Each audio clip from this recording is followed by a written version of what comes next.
Welcome to All Sorts Podcast, your gateway to understanding the world in a fascinating detail. Great to be here. Today, get ready to journey into the real cutting edge of crop science. We're doing a deep dive into genetically modified and edited crops. Yeah, it's a topic with huge implications. Imagine the potential, right? Food that could be more nutritious, maybe more resilient, able to grow even as our climate changes. Exactly. And to really get into this, we've pulled together some pretty compelling sources. We have. We're looking at insights from the Council for Agricultural Science and Technology, CASST. They had a paper out just this March. Right, the one on genome-edited crops, applications, benefits, challenges. Very thorough. Yeah, and we're also pulling from discussions on Reddit about beneficial mutations, sort of real-world perspectives. Plus examples from MSU Extension, the global view from the UN's Food and Agriculture Organization. And a review article from PMC on GM crop impacts. So quite a range. Our mission today, to really unpack the key advancements, maybe some surprising twists, and how these innovations could actually reshape our food future. Benefits for you, the listener. It really is a transformative time for agricultural biotech. When we talk about genetically modified, and maybe more specifically these days, genome-edited crops, we're talking about a level of precision in changing life that honestly just wasn't possible a short while ago. So genome editing, it lets us make really targeted tweaks to DNA. That's it. Targeted changes, like insertions, deletions, or even just swapping one single base, one letter in the genetic code. Okay, so compared to, say, traditional plant breeding, that feels more like, I don't know, casting a wide net. What's the big difference here with this targeted approach? That's a good way to put it. Traditional breeding uses natural variations or maybe mutations we induce, and then you select traits over, many, many generations. No, it just takes time. A lot of time.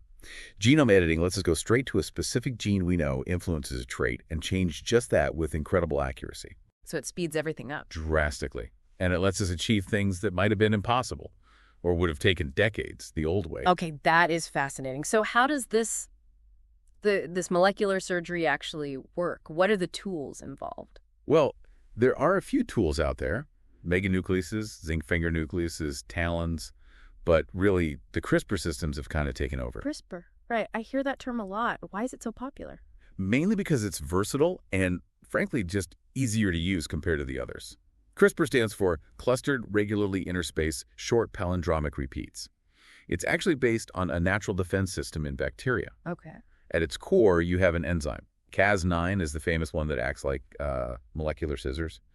And it's guided to a very specific spot on the DNA by a little RNA molecule. So the RNA acts like a guide, finds the target DNA.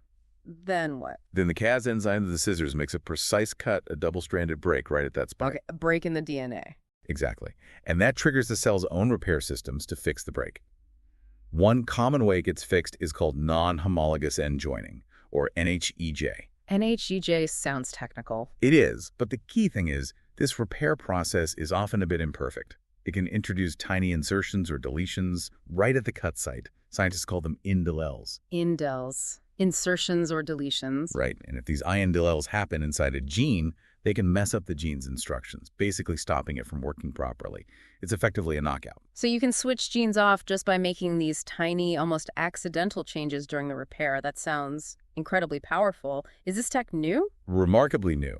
The first time CRISPR was really shown to work properly in eukaryotic cells, that's cells like ours, or plants using that Cas9 system from Streptococcus pyogenes, that was only in 2013. Just 2013. Wow. And get this, it was also first shown to work in plants the very same year, 2013. The speed of progress has been just phenomenal. So initially, it sounds like the main trick was just disabling genes, doing these knockouts. Has the toolbox gotten bigger since then? Oh, absolutely. Those ideal knockouts are still super useful. But the tech's become way more sophisticated. Scientists can now do much more precise edits. Like what? Like inserting larger pieces of DNA, delivering specific genetic cargo into the genome, again, with remarkable accuracy. Not just breaking things, but adding new functions. Okay, that really opens things up even more for improving crops. Where are we actually seeing these tools being used in farming today? Well, the impact is already spreading pretty widely, that CASST paper we mentioned. It highlights that genome editing is being researched or developed in over 40 different crops. 40 crops? Yep, across more than 25 countries. And they're targeting all sorts of agronomic traits, basically, the things that affect how well a crop grows and produces. Agronomic traits, so that's things like resisting pests, handling tough weather, that kind of stuff. Exactly. Improving resistance to biotic stress, that's pests and diseases, and abiotic stress like drought, heat, salty soil, plus enhancing the actual quality or nutrition of the final product. Let's dig into that stress resistance part a bit. How does editing help plants fight off diseases? Well, one key strategy is that knockout approach we talked about. Sometimes you can disable a plant gene that a pathogen actually needs or exploits to cause disease. You mean the plant has a gene that makes it vulnerable? Sometimes, yes. For instance, some diseases hijack the plant's sugar transporters to steal nutrients. If you knock out that specific transporter gene, you can block the disease. Ah, okay, like changing the lock so the burglar can't get in? Kinda, yeah. Or you might interfere with hormone signaling pathways in the plant that the disease manipulates. Are there specific crops where this is being actively researched? Oh, definitely. There's a lot of work on major food staples. Bananas, cassava, maize, rice, wheat, apples too.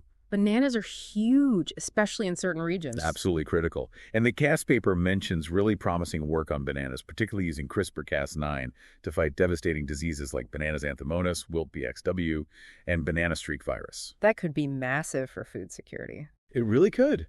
Researchers have shown they can knock out specific genes that make the banana susceptible, like one called DMR6, and get significant disease resistance without seeming to harm the plant otherwise. Wow.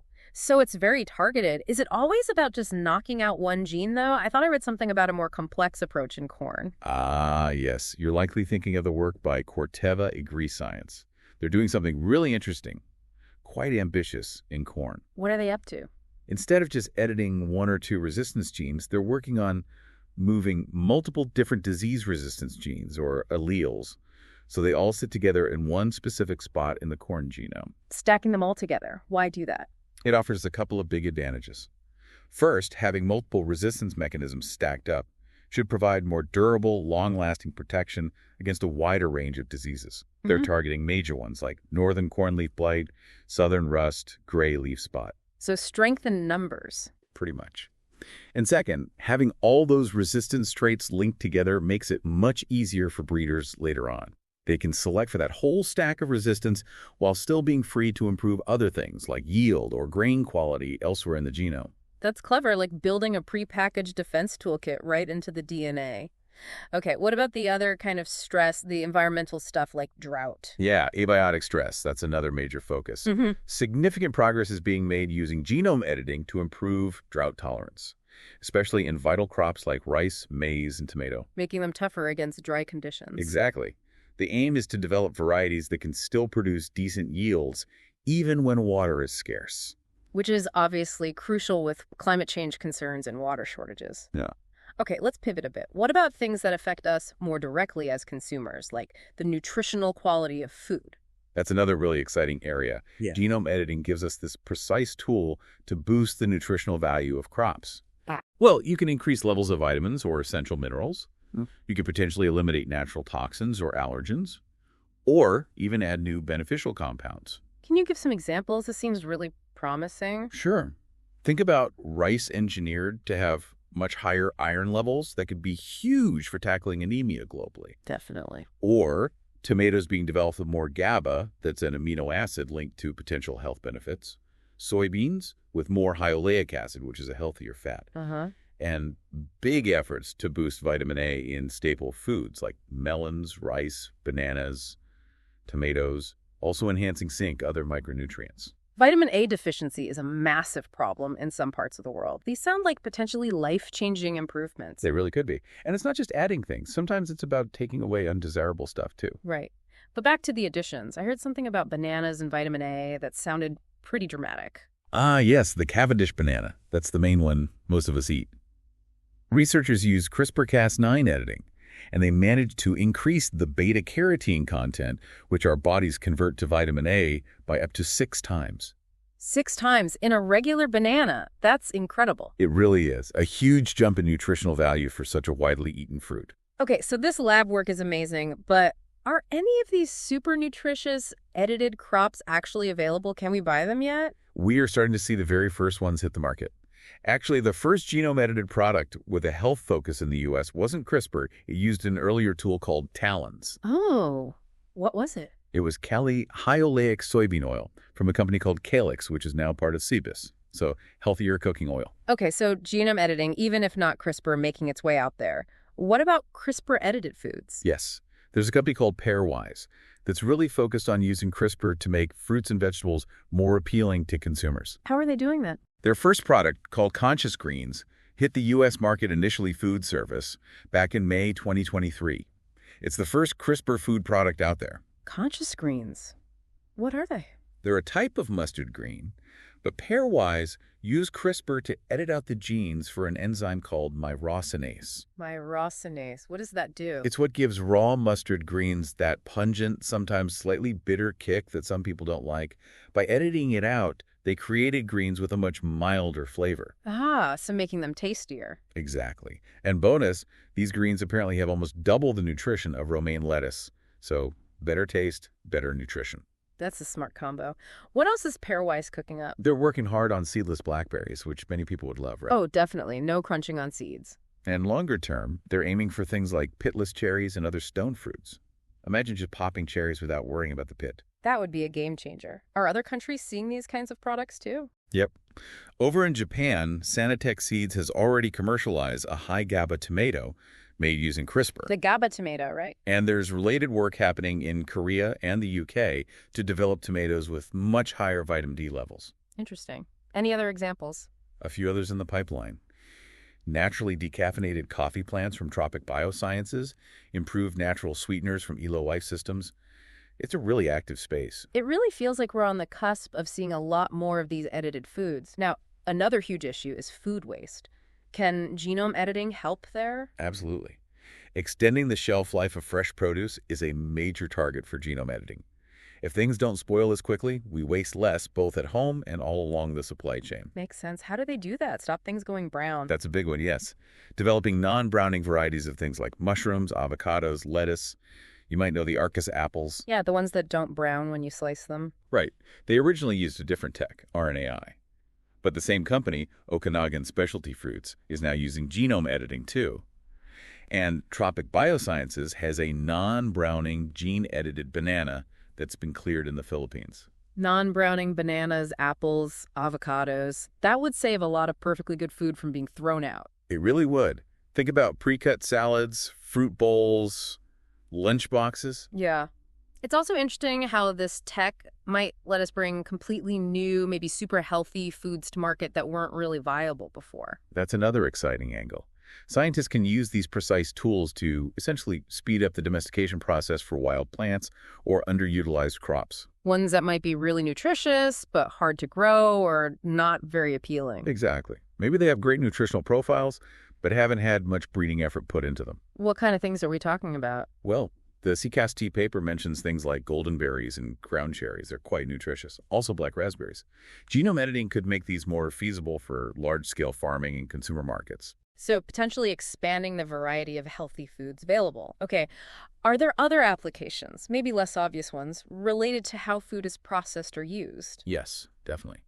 Take starch composition in grains, for example. Scientists can use editing to specifically turn off the genes that produce amylose starch. Okay, and that creates High amylopectin grain, often called waxy grain, found in cereals. waxy grain. Sounds odd. What's the point? It actually has some useful properties. It gives sticky rice its texture. It also melts at a lower temperature, which can be good for digestibility in animal feed or in brewing. Ah, brewing. Interesting. And it can make baked goods moister. Corteva developed a waxy corn variety using this approach. It actually passed USDA review. But it didn't get commercialized in the U.S., partly because of regulatory uncertainty in countries that import U.S. corn. Shows how complex the rollout can be. Right, the global picture matters. Okay, zooming out again. If we look at the big picture, what are the overarching benefits, social, economic, environmental, that proponents point to? Well, the potential benefits really touch on major global goals, like sustainable development and agricultural intensification, basically. Growing more food efficiently without using more land or harming the environment. So socially. Socially, the precision is key. It could revolutionize farming, boost yields where climate or pests are limiting things, and, as we discussed, enhance nutrition to fight deficiencies, like with higher iron and zinc rice. And the economic side.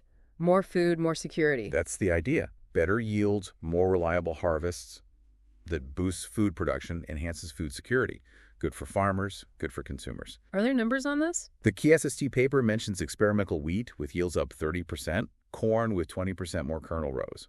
These are huge potential gains. Yeah. And there was a report suggesting the EU might be missing out on hundreds of billions of euros annually by not adopting genome editing more widely. Wow, hundreds of billions. That's Yeah. significant. What about the environmental angle? That seems really important too. Hugely important.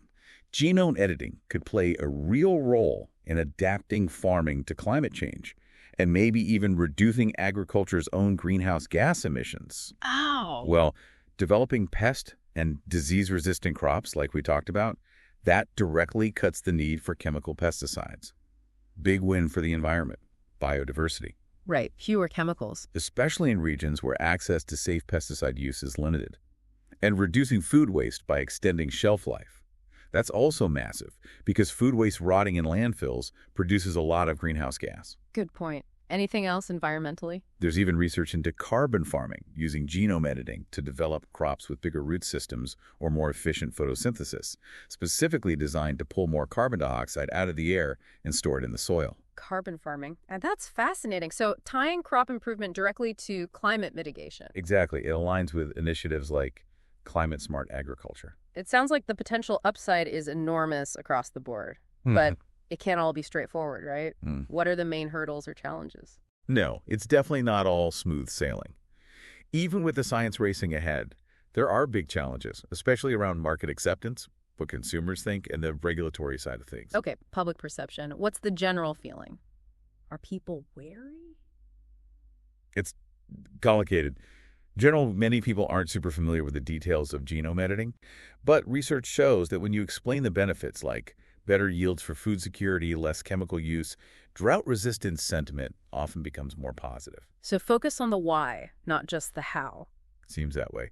Interestingly, just explaining the technical difference between newer genome editing and older GMO techniques doesn't always shift opinions much. Huh, okay. And apparently, media coverage of genome editing has tended to be a bit more positive than for earlier biotech. But ultimately, how people feel will likely depend a lot on the actual products that come out. What influences that? Trust. Trust is a big factor, yeah. Trust in the companies involved. People are sometimes skeptical if the main benefits seem to go to big producers rather than directly to consumers or the environment. So things like the conscious screens, focusing on better flavor, that might be received better. Potentially, yes. It's a direct consumer benefit from a startup with voluntary labeling that checks a few positive boxes. And then there's the regulation minefield. It sounds like different countries are handling this very differently. Very differently. It's still evolving everywhere. In the U.S., the USDA updated its rules in 2020.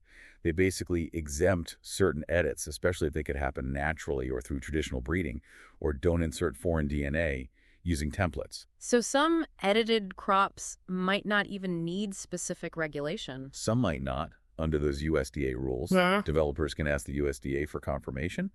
The EPA also has rules for plants engineered to protect themselves, like against insects. And the FDA generally looks at the final food product, not just how it was made. It still sounds complex. It is. Yeah. And the CSD paper argues for making the regulatory system clearer and more predictable, and maybe incentivizing startups working on consumer and environmental benefits. Right. This whole conversation really highlights how powerful intentional genetic modification can be, but it makes you think. Changes to DNA, mutations, they happen naturally all the time, don't they? Oh, absolutely. Mutation is the engine of evolution. It happens constantly in all living things. Just random changes in the DNA sequence or little errors when DNA gets copied or cells divide. And not all DNA actually codes for something, right? Exactly. A lot of DNA is non-coding, so mutations there often don't do anything noticeable. Mm-hmm. But even tiny changes in the coding parts, point mutations, can sometimes cause big shifts in traits. What causes those point mutations naturally? All sorts of things. Cosmic rays from space, chemicals in the environment, viruses, just stress, or even simple copying errors during replication. And you can sometimes see the results in plants. Yeah, sometimes a natural mutation might change flower color or fruit shape or leaf patterns, and if it's beneficial or just interesting, it might get propagated. Are there bigger natural changes, too, not just single points? Yes. Sometimes whole chromosomes can get duplicated or lost during cell division. Missing chromosomes are usually bad news, but sometimes plants end up with extra sets of chromosomes. That's called polyploidy. Polyploidy. Sounds serious. Is it common? Surprisingly common in plants. Many foods we eat are polyploids. Blueberries, strawberries, wheat. Really? Does it do anything useful? Often it does. It can lead to bigger fruits, more vigorous plants, and sometimes, as the MSU extension info notes, it can cause seedlessness, like in bananas or those seedless watermelons. Ah, so that's how we get seedless watermelons, natural chromosome changes. Often linked to it, yeah. Okay. Well, big beneficial mutations might be rarer in complex animals. They definitely happen. That Reddit thread mentioned things like lactase persistence in humans, the ability to digest milk as adults, or genetic resistance to diseases like malaria or HIV. And of course, humans have been selecting for natural mutations for millennia in farming and pets. Precisely. Think of all the different dog breeds, or how different broccoli, cauliflower, and kale all came from one ancestral mustard plant through selective breeding of natural variations. It really puts genome editing in perspective, doesn't it? Yeah. Like we're now able to do intentionally and much more quickly and precisely what nature has been doing randomly and what humans have been selecting for over vast timescales. That's a great way to look at it. Genome editing is a powerful new chapter in that long story, giving us these incredible tools to shape life's building blocks and hopefully meet some of the big challenges we face in food and agriculture today. This has been a really, really insightful deep dive. We've covered the amazing precision of these new genome editing tools, the sheer range of applications from boosting nutrition and disease resistance to making food last longer and even creating totally new options. Yeah, the breadth is quite something. And we've touched on those potentially huge benefits, social, economic, environmental. Of course, there are still hurdles with regulations and public perception to navigate. Absolutely. It's still early days in many ways. But it's undeniable that these advancements hold just immense promise for the future of our food, our agriculture. It feels profound. It really does. What's so compelling is the chance to proactively design a food system that's more resilient, more sustainable, more nutritious. The precision we have now opens doors we couldn't even see a decade ago. Mm-hmm. And maybe that leaves a thought for you, our listener. Yeah. As these kinds of foods, these genome-edited products, start to appear more, what factors will matter most to you? Is it the nutritional boost, the environmental footprint, something else entirely? It's a conversation we'll all be part of. Dear listener, if the seeds of knowledge we've sown today have taken root in your curiosity, help us cultivate a wider field of understanding. Like, share, and subscribe to All Sorts Podcast on YouTube, where a vibrant garden of past explorations awaits your discovery. Follow us on X, Instagram, and Threads, and become a vital sprout in our ever-growing community. Let's nourish our collective intellect, one share, one listen, one follow at a time. All Sorts Podcast, where every topic blossoms.